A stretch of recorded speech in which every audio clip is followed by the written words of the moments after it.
Good morning, students. It is class number 3 of chapter number 3, which is trigonometric functions. In previous class, we had done the graphs of trigonometric functions. Now, I am going to do in this class the domain and range of trigonometric functions. Now, let us see the domain and range of trigonometric functions. After that, I will do some examples related to sign convention of trigonometric functions. Now, let us see first the domain and range of trigonometric functions. Yes, it is.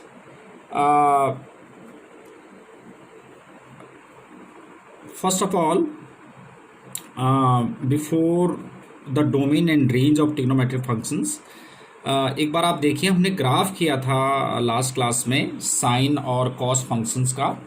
तो इसमें आपने observe क्या था कि if sine theta is equal to 0 तो theta is equal to n पाई।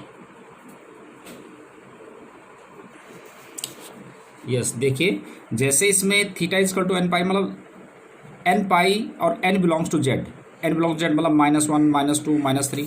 जब मैं इसमें -1 रखूँगा तो माइनस पाई, तो माइनस पाई पे देखो साइन की वैल्यू क्या है 0। ऐसे ही अगर मैं 0 रखूँगा तो theta is equal to n pi, इसमें 0 रखूँगा तो 0 पे 0 आ गया। ऐसे ही मैं 1 रखूँगा तो पाई आ गया, 2 रखूँगा तो 2 पाई आ गया, -2 रखूँगा तो -2 पाई आ गया। तो देखो इसमें एन पाई, तो इसका एक जनरल फॉर्मूला बन गया कि sine theta is equal to 0 तो theta is equal to n pi. इसका मतलब एन पाई पर साइन की वैल्यू 0 होगी, n where n belongs to integer. जब हम इंटीजर पुट करेंगे जैसे -2 -3 -4 -5, तो -4 पाई की वैल्यू भी 0 होगी, ऐसी -7 पाई की वैल्यू भी 0 होगी, राइट। अब ऐसे ही हम कॉस फंक्शंस का आपने ग्राफ प्लॉट किया होगा, तो उसमें आपने क्या ऑब्जर्व किया होगा कि उसमें जो ऑड मल्टीपल ऑफ π/2 है उसमें 0 होता है। जैसे ऑड मल्टीपल ऑफ π/2 मीन्स कि जैसे हम n बिलोंग्स टू इसमें 1 रखते हैं, तो 1 रखने से हमारे पास कितना आएगा, 1 रखने से 3π/2 आ जाएगा। तो 3π/2 पे कॉस की वैल्यू 0 होगी। ऐसी जब तुम 2 रखोगे तो 5π/2 पे कॉस की वैल्यू 0 होगी। अगर आप 0 रखेंगे तो π/2 पे 0 होगी, राइट। तो cos theta is equal to 0, then theta is equal to 2n+1 into π/2 where n belongs to z। अब इस पे देखिए आप, अब डोमेन और रेंज में साइन फंक्शन का डोमेन क्या होता है। डोमेन मैंने आपको लास्ट ही क्लास में बताया था कि जो रियल नंबर है, कोई भी रियल नंबर, डोमेन मतलब जो हम x की वैल्यू जिसमें पुट कर सकते हैं, जो थीटा की वैल्यू हम पुट कर सकते हैं, तो दैट इज डोमेन। और मैंने बताया था कि आपको कि ये अपने कन्वीनियंट के अकॉर्डिंग हम ये वाले वैल्यू यूज़ करते हैं, बट आप कोई भी वैल्यू यूज़ कर सकते हैं। इसमें सारी ट्रिग्नोमेट्रिक टेबल्स में वैल्यूज़ पता होती हैं, जैसे साइन 1 डिग्री की भी वैल्यू होती है, 2 डिग्री की भी होती है, राइट। तो आप कुछ भी वैल्यू रख सकते हैं। और रेंज जो है -1 to 1, मैंने बताया था आपको कि ये देखो इसका जो ग्राफ है तो ये -1 और +1 के बीच में आ रहा है, राइट। तो इसका रेंज, ऐसी कॉस फंक्शन का भी आपने ग्राफ प्लॉट किया है, तो उसमें देखो x बिलोंग्स टू r है, रियल नंबर है, और रियल नंबर को हम ऐसे भी रिप्रेजेंट करते हैं -not defined to +not defined. इसमें आपके पास ओपन ब्रैकेट होना चाहिए, क्योंकि -नॉट डिफाइंड +नॉट डिफाइंड दोनों ही आपके पास क्या होते हैं, वो इंक्लूडेड नहीं होते। और इसका रेंज फिर -1 to 1 हो गया। ऐसी कॉसेक फंक्शन, अब कॉसेक जो होता है हमारे पास क्या होता है, कॉसेक होता है 1/sin। अब मैंने क्या बताया था कि डोमेन क्या होता है, domain are those values of x by putting those values in the function, function becomes real. अब इसका मतलब अगर मैं 1/sin अगर 0 आ जाता है, 1/0 नॉट डिफाइंड बन जाता है, तो रियल नंबर रहेगा नहीं, राइट। तो 1/0, तो इसका मतलब साइन की वैल्यू 0 नहीं होनी चाहिए। अब आपको पता है कि 0 n पाई पे होता है, अभी हमने बताया कि तो n पाई को छोड़ के बाकी सारे रियल नंबर जो होगा वो आपका इसका डोमेन होगा। यानी कि आप n पाई नहीं रख सकते, n पाई रखेंगे तो 0 आता जाएगा और 1/0 नॉट डिफाइंड बनता जाएगा, राइट, वो रियल नंबर नहीं बनेगा। तो आप इनकी वैल्यू को छोड़ के बाकी सब कर सकते हैं। तो x is such that x belongs to r and x does not equal to n pi, या हम दूसरी तरह से ऐसे भी लिखेंगे कि r - n pi n belongs to z। और इसका जो रेंज होगा देखो कॉसेक फंक्शन का जो रेंज होगा, इसका ग्राफ देख के बताता हूँ कि रेंज जो है ये कॉसेक फंक्शन का ग्राफ है। जैसे ये कॉसेक फंक्शन का ग्राफ है, तो आप देखो जैसे इसमें -1 और उससे अबव, फिर ऐसे ही 1 और उससे अबव, तो -1 और 1 के बीच में कोई ग्राफ नहीं है। तो इसका मतलब 1 से तो अबव होगा और -1 से बिलो होगा। तो क्या मतलब हुआ कि सॉरी, तो y belongs to R where y is greater than equal to 1 और y is less than equal to -1। तो आप इसको दूसरे वे में ऐसे भी लिख सकते हैं, minus not defined to -1 union 1 to not defined. इसमें ये ब्रैकेट्स का आपने प्रॉपर ध्यान रखना है कि इसमें -1 और 1 इंक्लूडेड है, तो इसलिए स्क्वायर ब्रैकेट आएगा, राइट। और सेक फंक्शन का भी सेक होता है 1 अपॉन कॉस, तो कॉस जीरो नहीं होना चाहिए। तो कॉस जीरो किस में होता है 2n + 1 इंटू पाई बाई 2 में, तो वो real number minus 2n + 1 into pi by 2 हो जाएगा, वो n बिलोंग्स टू जेड। और इसका भी आपके पास ग्राफ में आप देखेंगे तो सेम ही है जो कॉसेक फंक्शन का है, minus not defined to -1 union 1 to not defined. ऐसी कॉट होता है हमारे पास कॉस अपॉन साइन। अब साइन जो है वो जीरो नहीं होना चाहिए, तो साइन जीरो किस में होता है n पाई में। तो x is such that x belongs to r and x is not equal to n pi, n belongs to z, right. और जो इसका रेंज आएगा, जो ग्राफ आएगा, वो कोई भी रियल नंबर आ सकता है, राइट। और tan के लिए होता है साइन अपॉन कॉस, तो कॉस जीरो नहीं होना था, तो कॉस जीरो आपको पता है कि 2n + 1 इंटू पाई बाई 2 में होता है। तो और रियल नंबर माइनस, तो x is such that x belongs to r and x does not equal to 2n + 1 into pi by 2, मतलब इसको छोड़ के बाकी सारे रियल नंबर होंगे और इसका जो रेंज आएगा वो आएगा रियल नंबर, ठीक है।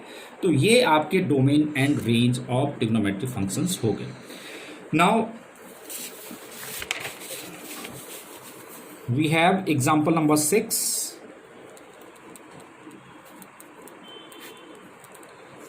ये है आपके पास cos x equal to -3/5, x belongs to third quadrant. तो आपने अदर 5 ट्रिग्नोमेट्रिक रेशियोज निकालनी है। तो आपको पता है कि sine square x equal to 1 minus cos square x, तो 1 माइनस 9/25 आ जाएगा, तो 16/25 आ गया। तो साइन x इक्वल टू आ जाएगा ±4/5। अब आपने प्लस लेना है माइनस लेना है, वो इस पे डिपेंड करता है कौन सा क्वाड्रेंट में। तो साइन x, ये थर्ड क्वाड्रेंट, तो साइन क्या होता है नेगेटिव होता है, तो -4/5 because x belongs to third quadrant, right. अब साइन की वैल्यू आ गई, हमने सारे निकालने हैं, कॉस के हमारे पास ऑलरेडी थी। तो tan होता है हमारे पास sine upon cos, sine x upon cos x, तो sine x upon cos x करेंगे तो साइन जो है -4/5 और कॉस जो है -3/5, तो 4/3 आ गया। और अपना भी पॉजिटिव आ गया क्योंकि थर्ड क्वाड्रेंट में पॉजिटिव होता ही है, तो tan x इक्वल टू आ गया हमारे पास 4/3। ऐसे ही cot x इसका रिवर्स हो गया, cot x इज 3/4। कॉसेक आपको पता है किसका उल्टा हो गया, सेक का, तो सेक का उल्टा तो -5/4 नहीं, कॉसेक जो है किसका, तो साइन का उल्टा। ऐसे ही सेक x इज कॉस का उल्टा कर देते हैं, तो -5/3। तो ये आपके पास सारे ट्रिग्नोमेट्रिक वैल्यूज आ गई। तो सेम ऐसे ही this was example number 6। Example number 7 बिल्कुल ऐसे ही है, वो आपने खुद कर लेना है। और एग्जांपल नंबर 8 देखिए आप, एग्जाम्पल 8 विच इज साइन 31π/3, इसकी वैल्यू हमने निकाल दी। तो सबसे पहले मैं इसको डिग्री में कन्वर्ट कर देता हूँ, बाद में आपको डिग्री में भी नहीं, आपको डायरेक्ट करना पड़ेगा। तो मैं इसको डिग्री में कन्वर्ट कर देता हूँ। चलो देखते हैं कि 31π/180/3 हो गया, राइट। पाई की जगह 180 अपॉन पाई से मल्टीप्लाई करते हैं ना, तो पाई से पाई कट जाएगा, तो 180 आ गया। तो 3 6 तो ये आ गया साइन 0 6 1 6 6 18 1860 की वैल्यू आ गई। इतनी डिग्री की वैल्यू निकालनी है। अब इसने डिग्री की वैल्यू निकालने के लिए आपको पता है कि हम जब भी इतनी बड़ी वैल्यूज होती हैं उनको निकालने के लिए हमें क्या करना होता है कि हम इसको 360 में ब्रेक कर देते हैं। 360 में क्या होता है कि जैसे एक राउंड मारने के बाद फिर वो 0 पे आ जाएगा, जितने 360 के राउंड मारेगा वो 0 पे आ जाएगा, तो उसको हम 0 कंसिडर कर लेंगे, राइट। तो 360 इंटू 5 इंटू 360, ये तो हो गया 1800 और प्लस 60। अब मैंने बताया कि जितने भी 360 के राउंड मारेगा वो 5 राउंड मारेगा ऐसे ऐसे करके, तो क्या हो गया, ये तो 0, इसको हम 0 कंसिडर कर लेंगे, ये तो 0 हो गया। और 0 और प्लस 60 कितना हुआ 60, और साइन 60 की वैल्यू कितनी हुई √3/2। तो ये आप ऐसे वैल्यू निकालेंगे, बड़ी से बड़ी वैल्यू जो आप इतने इजीली तरीके से निकाल सकते हैं, राइट। अब एक और है एग्जांपल नंबर 9।